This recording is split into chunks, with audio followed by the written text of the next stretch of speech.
Lyceum. We are Alexandria's History Museum. And we have a long and varied history here as a building. Our history is laid out in a timeline on that exhibit board at the very back. But real briefly, I'd just like to emphasize that the Lyceum here in Alexandria was one of hundreds and hundreds of lyceums in America. There was a movement referred to retrospectively as the Lyceum movement that began up actually in Concord, Massachusetts, and then to Boston, and then greatly into New England, and then it drifted south and west. And what this movement was were simply local citizens who wanted more edification, to have more culture, to just know more generally, a desire to bring in lecturers to lecture to them and raise their level of understanding of things. Just like those darn Europeans, I don't know. But it was perceived that, of course, America didn't have that larger educated adult population that Europe did. And this was an attempt to fill that. So the Lyceum movement began up there in New England in the late 1820s and early 1830s, and then it slowly spread. Our Lyceum existed for 2 years before we had a building. There were Alexandria citizens who wanted to form a Lyceum company, and they met for 2 years before they generated enough funds to build this magnificent Greek Revival structure. Once we were built, we were in fact a place for platform speakers, or Lyceum speakers that are used interchangeably. Up here in this hall, the first floor was the city library and also a small museum. We functioned in that capacity, bringing in speakers on a very regular basis, along with some musical groups. And I was just reading about one of our speakers, Caleb Cushing. Caleb Cushing was a representative from Massachusetts who came to Washington and became an international diplomat and had a long political career. He, in fact, spoke here in this hall. John Quincy Adams has spoken in this hall. And I'd like to mention something about the Lyceum movement.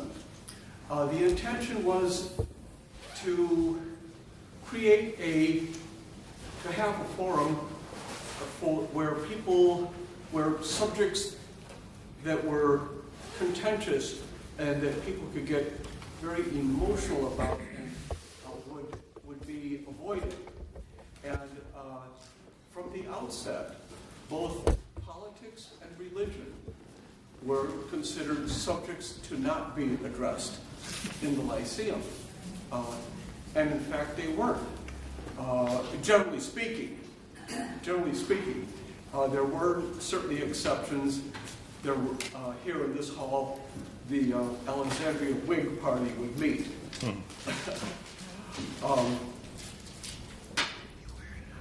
But I'd like you to take note. We have busts of Cicero and Seneca here, and they were common.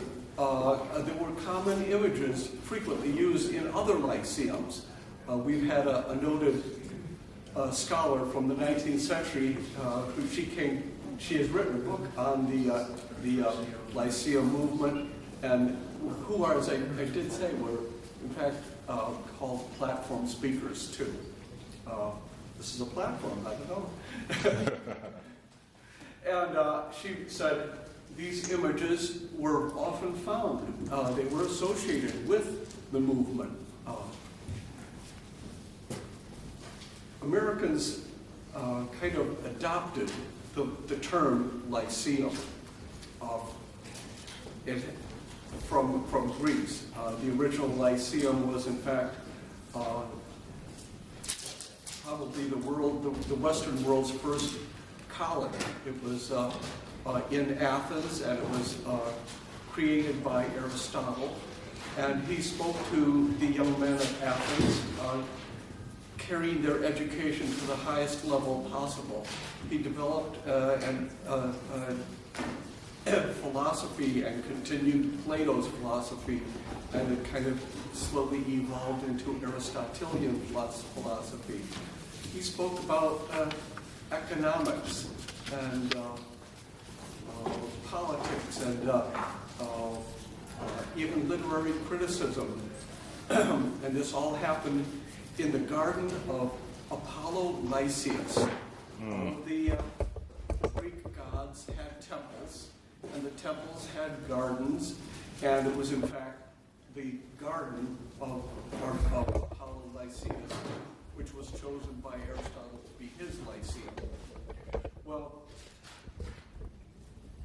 when Americans wanted this adult education program, they simply took the term Lyceum and applied it to what they had created here.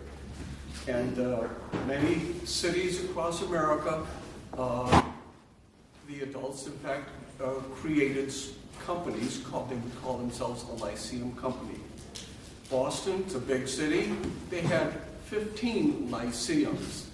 New York, a bigger city, and I don't know how many it had a lot.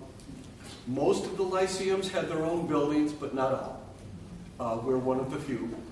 And in fact, most of the Lyceum buildings have been demolished. We were saved by a local citizen who saw that we were about to be demolished. I'm about to finish up here, but I do want to say real quickly that our building has gone through a couple of different phases. The first was to function as the Lyceum and library. And that was it. We functioned in that capacity until 1861. Civil War broke out. Federal troops invaded on the very first day of the war, took over everything in town.